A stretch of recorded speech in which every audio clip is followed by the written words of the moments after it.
Good morning, Ascent. If we haven't had the opportunity to meet yet, my name is Maggie, and I work in production here at Ascent. And I want to say a huge welcome. You guys can go ahead and get a seat. If you guys are here in person in our seats or joining in online, we love that you're here, and we're so glad to have you. This morning, we get the opportunity to do a little bit of celebrating.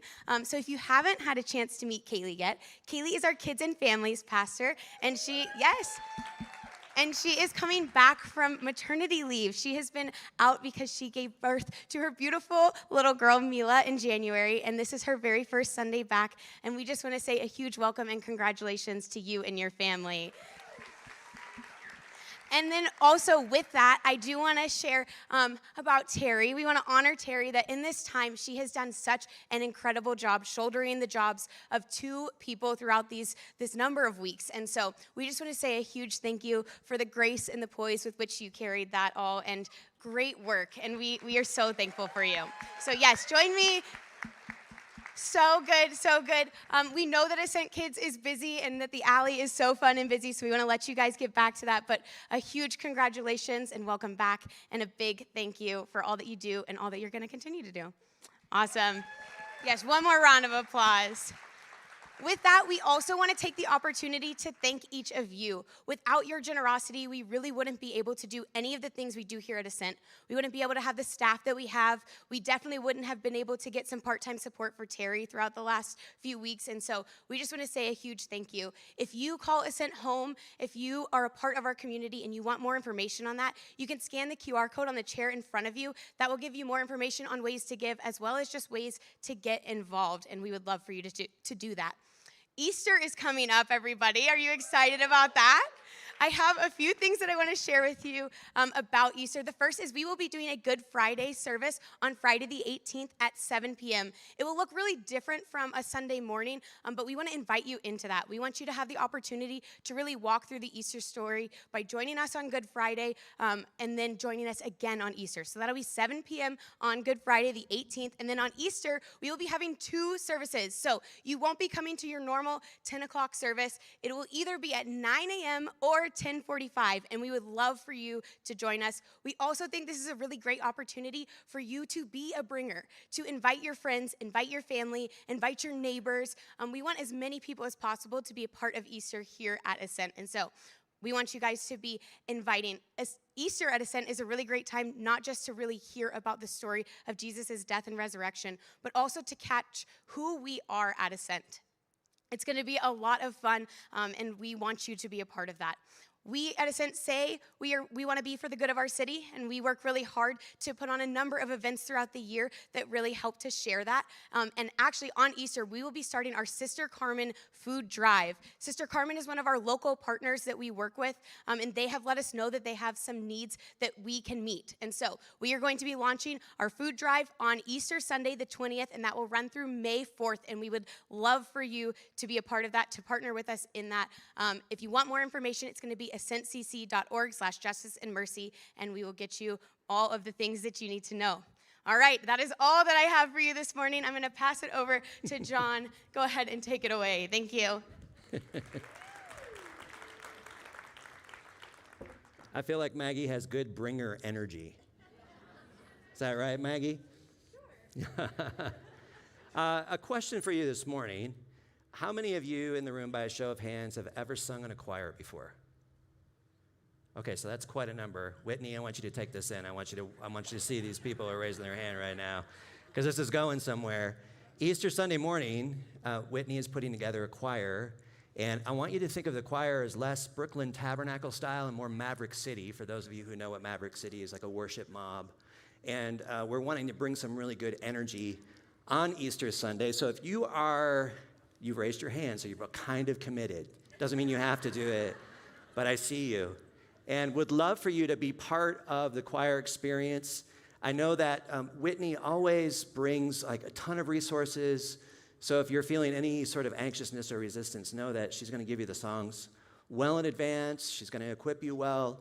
They do have a rehearsal on Thursday night prior to Easter Sunday. So you come to the rehearsal, get familiar with the song, feel it, experience it. And then on Easter Sunday morning at our 9, and what was the other time of the service, anyone? There it is, 10:45. We got to make sure we're all listening to what Maggie said. 10:45. We would love for you to be participating in both of those gatherings, but if you only can do one, communicate with Whit. She's super flex and can roll with that. If you are age 13 and up to whatever it is, maybe 113, I'm not sure where you're at today, but if you are in that category, you're welcome to come. If you're the ages of 10 to 13, there's also space for you in that choir, but we want you to know you got to come with your parents. So hopefully you like your parent enough to come with them and sing with them. So we would love for you to participate. Does that sound good? And there is a QR code up there. If you want to go ahead and pull out your phone, click on the QR code, get more information, or if you want to talk with Whit afterwards or myself, we would love to point you in that direction. Are we good? Okay, great. Hey, as always, the place that I like to start whenever I get up here is I feel so much delight toward you whenever I get up here. My heart just fills up with delight. So I want you to know that. As I come up here and I'm looking at each one of you and seeing you, my heart does get filled with a genuine sense of delight. And I hope you feel that this morning as I share my heart with you and share my soul with you and point us to Jesus. My goal is always to delight in you, but also to point you to Jesus because I think he's the greatest source of delight. And so I want you to experience delight this morning. I want you to experience God's presence and God's goodness. And we're going to spend time looking at a story in the Gospel of Luke, which is referred to as the Transfiguration of Jesus. And the Transfiguration of Jesus is typically a passage of Scripture that many people gathered throughout the world will go through prior to Resurrection Sunday. So something significant happens in this moment. So I'd like to situate us in the story, and I'm going to read the text to you this morning. So I invite you to listen very carefully and to take in what these life-giving words are pointing us to. So we're going to be reading from Luke chapter 9, verses 28 through 36. Listen very carefully, and you can read along on the screens.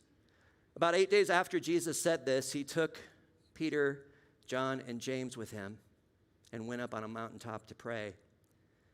As he was praying, the appearance of his face changed, and his clothes became as bright as a flash of lightning.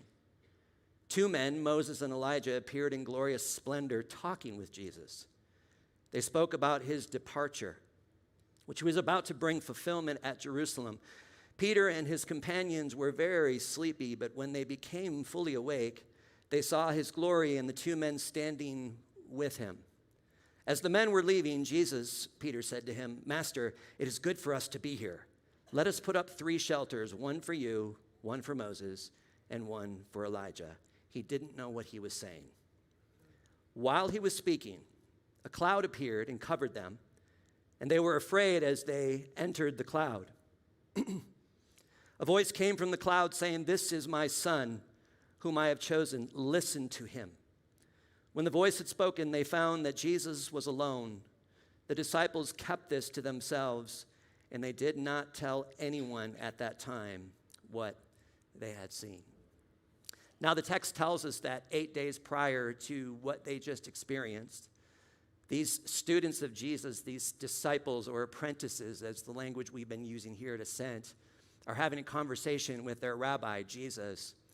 And there's lots of discussion kind of like buzzing around Jerusalem at the time about who Jesus was. So lots of theories, lots of opinions. Some were saying that Jesus was an old prophet returned, or that he was Elijah returning in this form. And so there's lots of just curiosity around who is Jesus. And then Jesus turns to his students, and they're having a discussion. And he asks them the question, "Who do you say that I am?" Which is a compelling question. Who do you say that I am? And Peter responds, "You are the Messiah. You're the one that we've been waiting for. You're Israel's long-awaited king." And then Jesus continues on in the discussion, interested in hearing more about what that means to them. So you could say that in this proclamation, the students of Jesus have what we might call right beliefs. And when you think about a belief and how a belief is formed in the human body and how we've come to the place now where we have certain beliefs, beliefs always begin with thoughts, and then they get streamed together over a period of time, and then they become a belief system that we find ourselves living in and the foundation of which we build our lives. And so beliefs get very intertwined with a person's very identity and their essence. So when you talk about changing someone's beliefs, it's a very difficult process to do, because if you think of it as a stream that gets woven together over a long period of time and then it gets embedded into a story, that story becomes their ultimate sense of reality. And so to change that could be very disorienting for the human being. And so these students of Jesus have an idea, a right belief about who Jesus is. That he's the one that we've been waiting for. He's the Messiah. He's the one that's going to help Israel move back into a space of freedom from oppression. And so they have right beliefs, but their right beliefs about the Messiah are, again, embedded in a story. And Jesus knows this. They have their preconceived ideas of who the Messiah is supposed to be and how the Messiah is supposed to present and what the Messiah is supposed to do.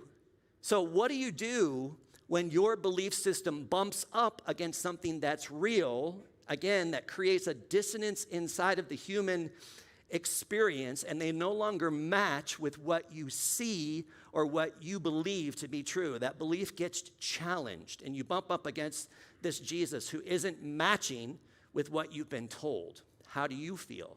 And what do you experience inside of your life? These students had right beliefs. I don't think right beliefs were going to be enough to carry these students through what they were about to face. It's a good starting point, but they needed something else that was going to take them even deeper, because what they were about to face could potentially undo their very life. And so they needed something deeper, and Jesus, as a good rabbi, understood this and had to take them into a deeper experience of what it meant to take these beliefs and move it into a kind of knowing. So he takes 3 of his closest students, Peter, James, John, and they go up on a mountaintop. And from what we read in the text, something miraculous happens. Jesus is transfigured. His clothes change. His image changes. There's a possibility that we're looking at Jesus in his resurrected state, pointing us of something that's to come. His clothes are as bright as lightning, as Luke is attempting to try to understand the imagery and the metaphor that's happening here. And then Elijah and Moses appear, 2 big players in Israel's story. And then Luke mentions in verse 32 that the disciples were beginning to feel very sleepy. And so they're drifting off into a sleep state. They're drifting off into a dream state. Now, what I find interesting is when you go back in the story and you read Matthew's account and Mark's account, because they both record the same story, they make no mention of the students being sleepy. They get right to it. And yet Luke, who's very detail-oriented, includes the fact that they were in a sleep state. Luke is basing his information off of Mark's account of the gospel. So he's pulling from Mark as a resource, but Luke also was talking to actual eyewitnesses, and it tells us in the book of Luke, or the book of Acts, that Luke had a relationship with Peter, who was actually there. So you can envision Luke and Peter having a discussion about what was your experience of the transfiguration? What happened on the mountain? What were you feeling? Were you in a sleep state? And Luke pulls that out as if it's important for us to know what is going on in the story. So Luke, pulling out these details in the story, actually makes it quite compelling to me, because here's Luke, a Gentile, having a conversation with a Jew, and the 2 of them talking together about what actually happened in that moment. Now, if I'm standing up here and I transfigured in front of you, would anyone in the room fall asleep? Or would you pull out your phones, take a picture, and put it on social media right away? You're not going to believe what happened on Sunday. This bald guy up front transfigured, and we saw, and he was bright as a light, and his clothes lit up like a bolt of lightning. And he appeared with 2 other characters. We think they were Elijah and Moses. You guys would be taking pictures, and you know it. Especially for those of you that want to be in the choir on Easter Sunday. Another plug, Whitney, there we go. Oh, very good. So when you have a firmly held belief, and something comes that you experience, and now you're left with the question, what do I do with this firmly held belief that doesn't seem to fit in this experience? Now what? What am I being invited into? And I find it so fascinating that these students who had right beliefs fell asleep. Again, it's not enough. And then it says, and then when they were fully awake fully awakened. They move into an awakened state. It says that they saw the glory of God. And I'm like, uh-oh, what's going on here? And then they see Elijah and they see Moses, two characters in Israel's story who also, if you go back into the bigger story, had an experience of the glory of God. Moses and Elijah, two main prophets in Israel's story, very prominent and important, had an experience of the glory of God so that they could do the work that God had equipped them to do. So my invitation for us this morning, as we look at this experience, this glory of God, is my hope and my prayer for you is that your life would become so uncomfortable that God would meet you and reveal his glory to you and begin to change you and alter your own experience, that you would be transfigured simply by gazing upon the glory of God. And we're going to unpack that this morning. This is what I refer to as knowing about God to actually knowing God. It's what I call the KN kind of knowing information, versus the GN kind of knowing, gnosis, the Greek word for mystical experience or spiritual experience. So it's not just a knowing, it's a knowing. There's knowing about, and then there's knowing because you've actually sat in the table and you've tasted something and it's transformed you. So that's my hope for you, is that you move from a kind of KN to a GN. Can we feel the GN permeating in the room right now? Moving into a deeper kind of knowing. So let me give you a few examples of how this works in our lives. Everybody in this room, because you are a human being, loves the concept of forgiveness. Do we not? Forgiveness is a great concept. We love it. We love to receive it. We love to give it to those that we deem worthy who we want to give it to. But when it comes to the practicality of forgiveness, especially when you've been hurt or betrayed very deeply, the idea of forgiveness no longer becomes as compelling as we once thought it was. It's a thought, it's a belief, but it's not a deep kind of knowing. And I love how my wife Shannon describes forgiveness. She refers to forgiveness as a turning towards. Doesn't mean you're forgiving right away, but at least you're opening yourself up to the possibility that we could move towards forgiveness as opposed to kind of the shutting down and turning away, but I'm turning towards you. That's forgiveness. That's a person who is moving from knowing to gnosis, a deep kind of experiential understanding of forgiveness. So when we're called to forgive because we know it's good for us as human beings, we are presented with the opportunity, is forgiveness real to me, or is it just a concept that I hold in my life? It's simply a right belief, but it's not something that I actually want to practice. So when we refuse to forgive or we hold on to a grudge, what we are essentially saying is, I believe in forgiveness, but it's not real to me. And there's a difference. You have to begin to bow down and worship in order to open yourself up. And when I say worship, what I mean by that is worth-ship. What am I giving greater worth or value to? My idea, or actually the concept of forgiveness, of turning towards and opening myself up to the possibility of relationship to flow. Now let's take this a little bit deeper. Many of you in the room right now are afraid of what's happening to your money. You're really afraid of what's happening to your money. Our political system is really in a lot of upheaval right now, and you're feeling it. If you have a pulse, you're feeling it.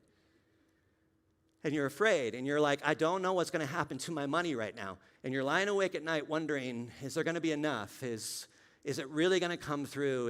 Is this whole thing we got going, is it going to work? And you lie awake, and your leg is moving, and you're stressed, and you're wondering if this is going to work. My question for you, friends, is to ask yourself, is God's wisdom enough to hold me together even in this? Is God's wisdom greater than what's happening in our political environment right now? Some of you have fallen asleep to God's wisdom, and that's okay. But you have to be honest with it. You're in a sleep state. You've fallen asleep to the wisdom of God.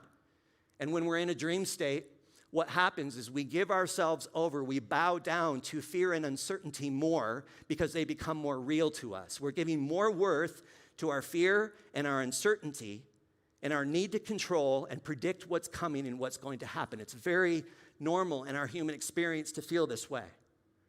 But my question for us is, what does this community need? What do we need? What does this community? We need to wake up and worship, friends. We gotta wake up and start, like, what am I looking at? What's holding my gaze? What's holding my attention, my time, and my energy? And that even with all this fear and anxiety that's gripping me, what am I looking at? What am I spending my time and my energy and my attention? What am I gazing upon? And is the thing that I'm gazing upon actually going to be able to hold me together? Is it enough for me? But even in all of this chaos, even in all of this uncertainty, I'm going to choose to worship that which is real and not this pretend dream state that many of us are in. But a conscious choice to wake up to the majesty and the glory of God. And until you do that, friends, fear and anxiety is going to rule the day. And we'll get wrapped up in it. When you are asleep to the reality of Jesus and you fall asleep to the reality of who Jesus is and what he holds, what you are essentially saying is, I am more alive to these realities over here. And these realities over here aren't real, but I'm more alive to that which is unreal. And what happens is it brings up a great deal of uncertainty inside of the human experience. God is a generous provider. God is abundance. God is, period. The ground that we stand on, this foundation. This is why we need glory more than ever, especially now. When we think of what's going on in the world and we watch and we wait and we listen and we anticipate the worst outcomes, what we need more than ever is glory. This word glory shows up over 600 times in the biblical text. And these students fall asleep. But what it tells us is that Luke says, but when they woke, when they moved into an awakened state, they looked upon the glory of God, what they saw. Jesus' intention was not to leave them in their right belief system. He wanted to crack that wide open and say, you need more than right beliefs. You need something that's going to be able to hold you together. So I know people who have a great deal of right beliefs about God, about Scripture, about the big story. They have right beliefs. However, when things get difficult, I watch us spin out of control. Are those right beliefs going to be able to hold us together, or do we need something even beyond that, something deeper, something richer, the glory of God, the experience of God, to take us into a deeper realm? And when we think about this word glory, like, what is it? Glory, here's like a definition for those of you that want to KN know what it is. It's weightiness, substance, matter. You can't move through it. You can't see through it. You can't get around it. It's all-encompassing. It would be like standing in front of a raging river and holding a feather in your hand and asking the question, which one has more glory? Does the river or the feather? And as I drop the feather into the water washes it away because the water is more glorious than the feather. But if I take a giant boulder and I put it in the water goes around it, over it, can't go through it, can't move it. It's unmovable. This unmovable presence that's like, you can't move me. I'm right here. You can't get around me. You can go to the unreal thing and worship at its altar, but you're not going to get what you're designed to get. You have to come to me, the source, and I'm going to give you everything that you need, and I'm going to surprise you, and I'm going to meet you in your fear and anxiety, and I'm going to hold you together. This is why the ultimate prayer for those of you who are like, what do I pray? You ready for this? Here's the ultimate prayer. Show me your glory. I dare you to say it. Show me your glory. Show me. Show us your glory. Show us. Come on. Show us. I'm asleep right now. Show me your glory. My finances are out of control. Show me your glory. The church's finances aren't working out. Show us your glory. Show us your glory. Forgiveness, no, it's off the table. You don't know what he or she did. Show me your glory, because the bitterness and the root of anger is settling into my soil, and I don't want it to be the dictation of my entire being in my life. So I'm choosing to turn to you. Show me your glory even in this. Are you going to take care of us, God? Are you going to show up? Are you going to be that boulder that we need? When we move into a state of worth-ship, giving greater worth and value to the thing that's actually real, you know what happens when you're in a state of worship? You aren't even asking questions anymore because there's no room for questions. Is it going to work? You're like, no. I'm in the thing. You're experiencing the thing. You're in the flow. You're like encompassed in the thing. There's no room for questions. You're just like, I'm in it. And we're in it, friends. Right now, we're just in it. We're in it.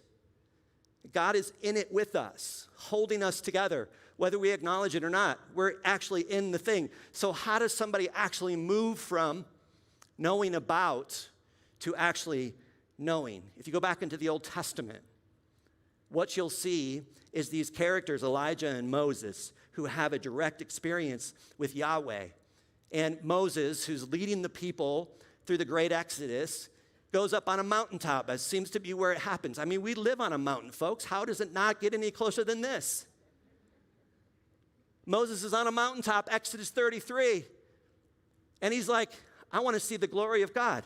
Show me your glory. And God's like, you can't see my glory. You'll come undone. And so God shows him his backside, referred to as his goodness, which I like. God lets Moses see goodness. You know what you need? You need goodness right now. That's what I need. I need to see the goodness of God. Elijah, years later, he's despondent, he's depressed, he's like all wrapped up in fear and anxiety. He's in the thing. He goes up on a mountaintop to see God, and this is what happens. There's a massive wind, a hurricane, then there's an earthquake, and then there's a fire. All the ways that God had manifest God's self in the past, but it says that God wasn't in any of it. So when you play the game, I think this is how God shows up. You're like, wait, hold on a second. And then God reveals God's self as a gentle whisper. Moses needed the goodness of God. Elijah needed a whisper. And I'll tell you this, friends, silence. When you can learn to sit in silence, you will access a level of dynamism that you didn't know was accessible. But we don't know how to sit in silence anymore. But when you can access silence and quiet and being in the presence of the thing, of God and God's self, you will access a dynamic power that is waiting to fill every part of you. But we have to learn to slow down long enough to sit in the thing and drink and taste and experience so that we have this deep kind of GN knowing where we're like, oh, everything's going to be okay because I'm in. And then it tells us that these students are in the upper room later after Jesus resurrects and promises to give them the Holy Spirit, that they're in this upper room in fear and trembling, and God came down in the form of the Holy Spirit, and there was a wind, and there was a shaking, and there was a fire that came down and touched each one of their tongues. So every time God's glory shows up, it shows up in all of these different manifestations, so we don't always know. We can't categorize it or sell it or put it in a box and say, here's the glory of God. We don't know.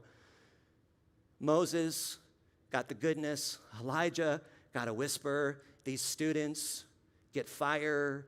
So what's it going to be for you? I don't know. And that's the second prayer that you have got to learn to say, I don't know. 3 of the hardest words for us to say, especially as Westerners, because we want to know everything. We want to predict, we want to protect, we want to slip into that sense of control. I don't know. Show me your glory. I don't know.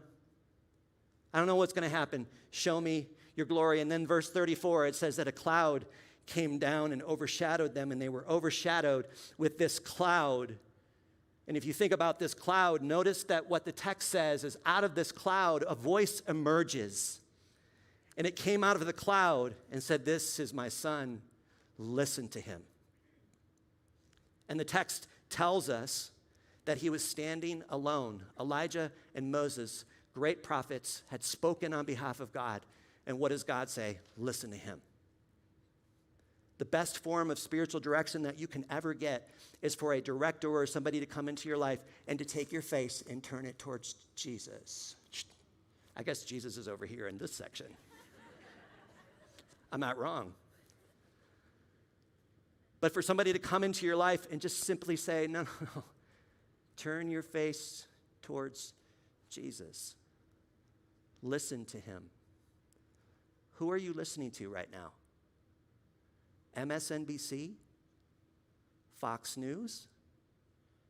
Who are you listening to right now? Ask yourself, who am I listening to right now? And is the thing that I'm listening to actually going to hold you together? Is it going to give you everything that you need? Is it going to be enough to overshadow everything else that you're experiencing and feeling so that you can move into a deeper kind of gnosis? And I want you to catch this and hear this very clearly. Hebrews, the writer of Hebrews says in Hebrews chapter 1, verse 3, listen, he, Jesus, is the radiance of the glory of God and the exact imprint of his nature. Exact, point on. And he upholds the universe by the word of his power. And after making purification for sins, he sat down at the right hand of majesty on high, a place of authority, of ruling and reign over the entire universe. This is what's real, friends. Jesus is the exact representation, the full imprint, the imprinting of God. When we ask the question, what is God? We say, I look at Jesus. Jesus tells me what God is like. Jesus shows me what God is like. And so I'm going to listen to this person. You have two options, friends. Either Jesus is the full representation of God, the full glory of God. Either Jesus is who he said he was.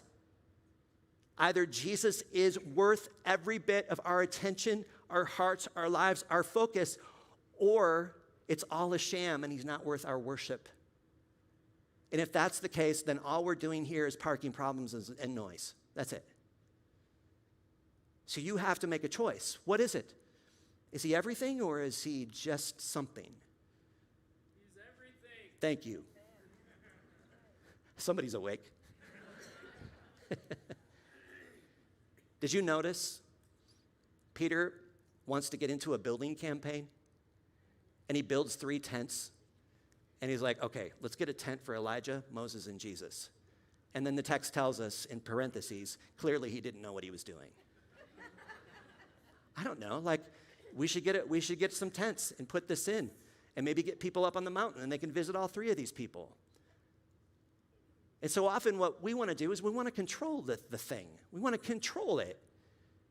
And we want to sell it and package it. And we ask the question, well, how do we control and manufacture and take this moment and make it something real?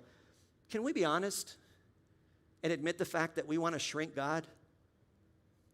And that when we shrink God, we just show up as shrunken versions of ourselves? And nobody, like Miss Humdy says, we don't want a shrunken version of anybody. And I don't want you to be the best version of your limited self. I'm not interested in that. To open up. There's more. There's endless possibility. There's so much more that we're pointing you to the thing. Look at what Jesus can do. And let me tell you something about glory. Because chapter 9, verse 22, earlier, this is what it tells us as before this happens.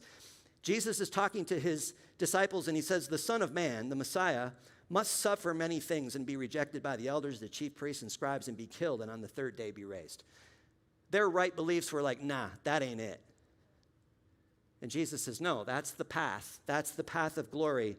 And what's interesting, in chapter 9, verse 31, Jesus is having a private conversation with Moses, and you know what they're talking about? They're talking about Jesus' exodus. Isn't it fascinating that Jesus is talking to Moses about an exodus?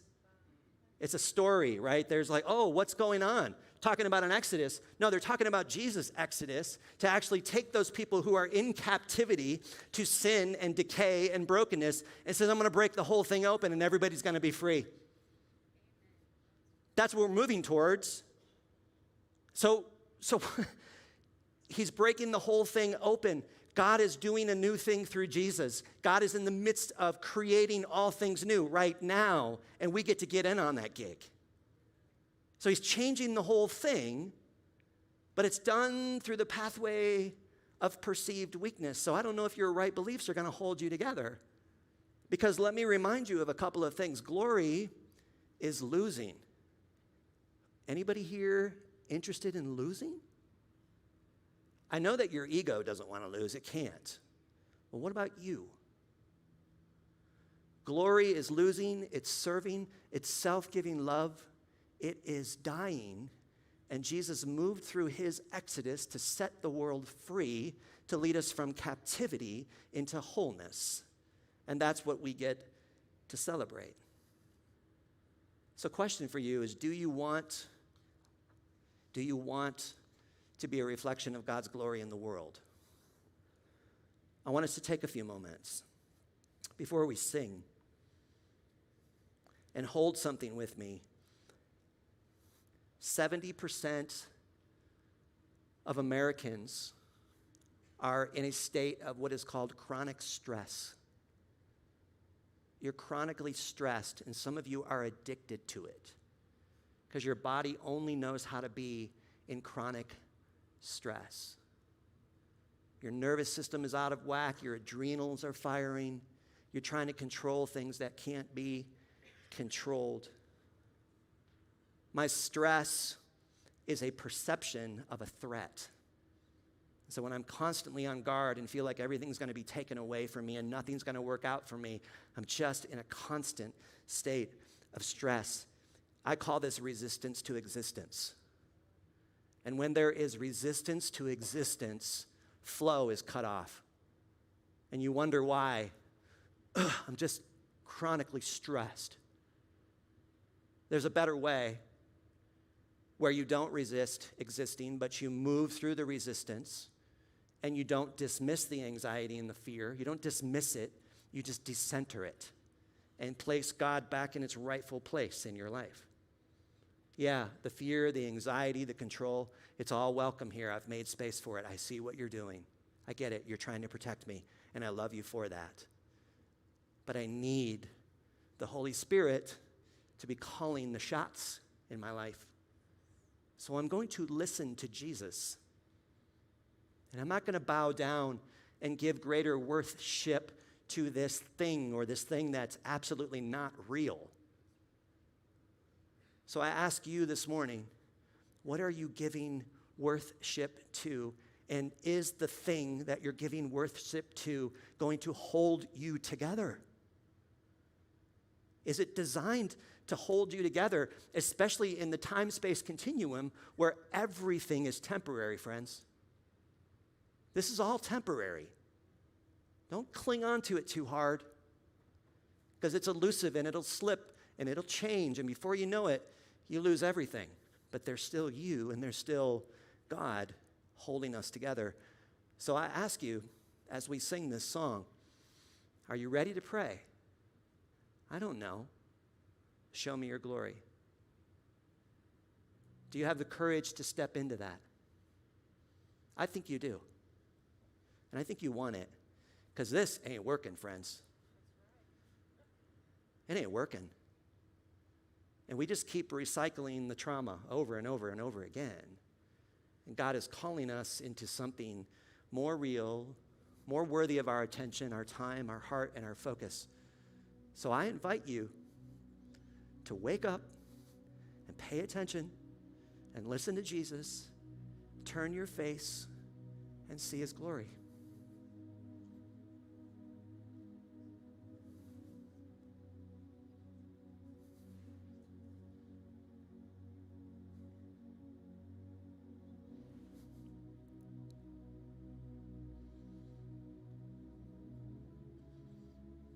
Holy Spirit, I know you're here. And you're doing something right now. So we open up our hands and receive it with this sense of wonder and uncertainty going, I don't know. And that's okay. We yield and we surrender to you. This church, whatever the future holds, we yield it to you. It's you. It's always been yours. So do with it whatever you want to, and we'll come along. And if it means losing, okay. That's the way. So we yield to you, Holy Spirit, and we surrender the outcome. And we give you greater worth than anything else. We're going to respond by singing one of my absolute favorite hymns, My Jesus, I Love Thee. If you want to sing, if you want to just listen, My Jesus, I love thee. I know, I-G-N know. You're mine. You're ours. We are with you, intertwined with you. Let these words, the song, the music, the experience fill you, and may you see the glory of God. Grace and peace be with you, friends.